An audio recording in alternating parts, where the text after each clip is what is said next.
আল্লাহ রাব্বুল আলামিনের হাবিব বলেন, ও দুনিয়ার জমিনের মানুষ শুনে রেখে দিও,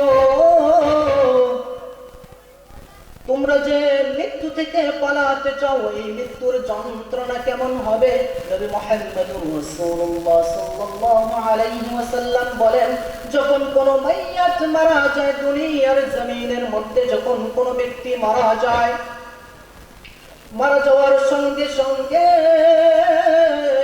দুনিয়ার সমস্ত মানুষ ওই ব্যক্তিকে, ওই মাইয়াতকে দাফন করার জন্য তৈরি হয়ে যায়। দুনিয়ার মধ্যে ওই ব্যক্তিকে আর রাখতে চায় না। ও দুনিয়ার জমিনের মানুষ শুনে রেখে দিও, যে বাবা তোমাকে এত ভালোবাসলো, যে ভাই তোমাকে এত ভালোবাসলো, ওই ভাই ওই বাবা বাঁশ বাগান থেকে বাঁশ কেটে কেটে তোমার জন্য তৈরি করে তোমাকে কবরের মধ্যে রাখার জন্য।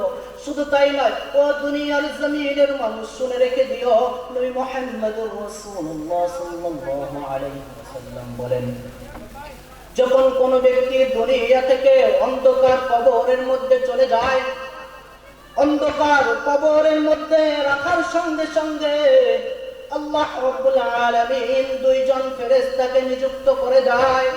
ওই দুইজন ফেরেশতা এসে ওই মাইয়িতকে কবরের মধ্যে বসায়। বসানোর পর ওই মাইয়িতকে জিজ্ঞাসা করে, মান রব্বুকা ওয়া মান দীনুকা ওয়া মান নবিয়্যুকা। ও দুনিয়ার জমিনের মানুষ শুনে রেখে দিও, ওই মাইয়িত যদি দুনিয়ার মধ্যে আল্লাহর ইবাদত করে, নবী মুহাম্মদুর রাসূলুল্লাহ সাল্লাল্লাহু আলাইহি ওয়াসাল্লামের অনুসরণ করে, তাহলে ওই মাইয়িতের মুখ থেকে আপনা আপনি আল্লাহ রাব্বুল আলামিনের প্রশ্নের জবাব বার হয়ে যায়। আর